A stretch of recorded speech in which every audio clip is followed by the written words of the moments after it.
ঐ মিয়াহঁত, তহঁতৰ সঁচাকে লাজ চৰম বোলা বস্তু নাই।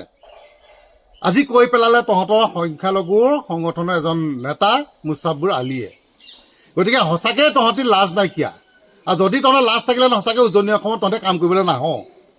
ইমান বাৰে বাৰে আমি খেদাই আছো, অসমীয়া যুৱ মঞ্চে খেদাই আছো, আমাৰ সন্মানীয় মুখ্যমন্ত্ৰী ডাঙৰীয়া খেদাই আছে। তাৰপিছত তহঁতি অৰ্থহীন, লাজ চৰম বোলা বস্তুটো নাই। হা আৰু আপোনালোকৰ যোগেদি আজি আমি এটা কথা ক'ব বিচাৰিছোঁ, সন্মানীয় মুখ্যমন্ত্ৰী ডাঙৰীয়াক তেখেতক ধন্যবাদ জ্ঞাপন কৰিছোঁ।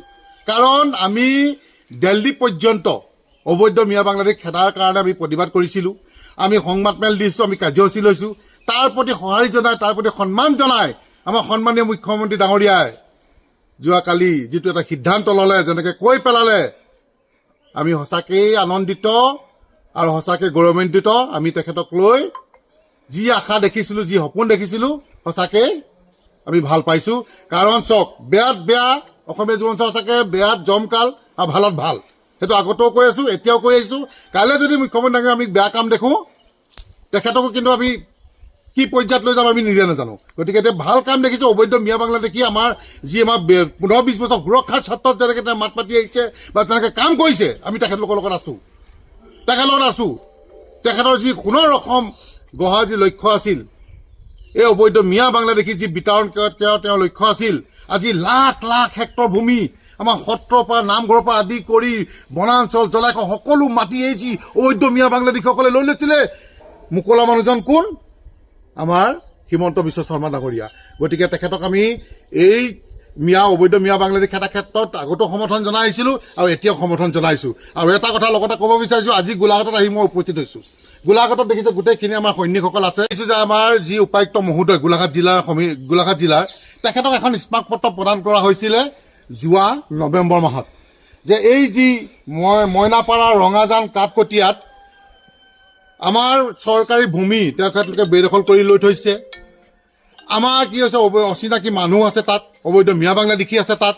গতিকে আমি এখন স্মাৰক পত্ৰ প্ৰদান কৰিছোঁ যে এই অবৈধ মাটি, এই যি তেওঁলোকে চৰকাৰী মাটি ভূমি অগ্ৰসৰ কৰি থৈছে, এইবোৰ উচ্ছেদ কৰিব লাগে আৰু এই অচিনাকি মানুহসকলক খেদিব লাগে। কিন্তু ইয়াৰ যিজন উপায়ুক্ত, এই উপায়ুক্তজন সোপা ঢিলা নীতি, গতিকে তেখেতে একো কাম কৰিব পৰা নাই। গতিকে আমি অজন্তা বাইদেউক এটা অনুৰোধ জনাব বিচাৰিছোঁ, অসমীয়া যুৱ মঞ্চে আমি সন্মানীয় মুখ্যমন্ত্ৰী আমি আহ্বান জনাব বিচাৰিছোঁ যে অতি শীঘ্ৰে গোলাঘাটত এই যি মইনাপাৰা ৰঙাজান কাঠকটীয়াত যিসমূহ অচিনাক্ত মানুহ আছে, যিসমূহ আমাৰ মাটিসমূহ দখল কৰি থৈছে, এইবোৰ উচ্ছেদ কৰিব আমি দাবী জনাইছোঁ। অন্যথা কিন্তু অসমীয়া যুৱ মঞ্চ হাত আপুনি বহি নাথাকিম, ভয়াৱহ আন্দোলন কাৰ্যসূচী হাতত ল'বলৈ বাধ্য হ'ম। কাৰণ কেলৈ অসমৰ জনগণে দেখিছে যে আজি এটা নিউজ আহিছে যে দুটা অবৈধ মিয়াই কি কৰিলে, দুজনী হিন্দু ছোৱালীক কি কৰিলে, ৰেপ কৰিলে।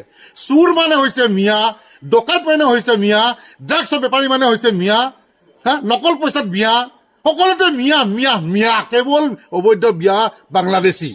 গতিকে অসমখন যদি আমি ৰক্ষা কৰিবলৈ হয়, অসমৰ স্বাৰ্থত যদি আমি আগবাঢ়ি যাবলৈ হয়, এই মানুহখিনিক আমি খেলা ব্যৱস্থা কৰিবই লাগিব।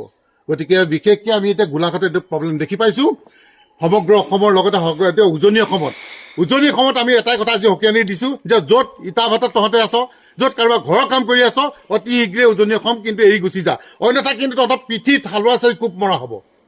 পিঠিত তহঁতৰ অবৈধ মিয়া বাংলাদেশী কিন্তু পিঠিত একদম হালোৱা চাৰি কোব মৰাব, কোবাই তহঁতক কিন্তু খেদি থৈ আহিম, একদম বাংলাদেশত পেলাই থৈ আহিম। কিন্তু ইতিমধ্যে হিমন্ত বিশ্ব শৰ্মা ডাঙৰীয়াই গ্ৰীণ ছিগনেল দিয়ে দিছে আৰু এতিয়া ৰখাত আমি নাই, একদম পৰিস্থিতি ভয়াৱহ কৰি দিম কিন্তু। গতিকে আমি উপায়ুক্ত মহোদয়ক গোলাঘাট জিলাক ক'ব বিচাৰিছোঁ, অজনাবাৰে ক'ব বিচাৰিছোঁ, অতি শীঘ্ৰে মইনাপাৰা কাকজান আৰু কাঠকটীয়া গোলাঘাটখন সুৰক্ষাৰ স্বাৰ্থত এইখিনি উচ্ছেদ কৰিবৰ বাবে আমি অসমীয়া যুৱ মঞ্চে দাবী জনাইছোঁ।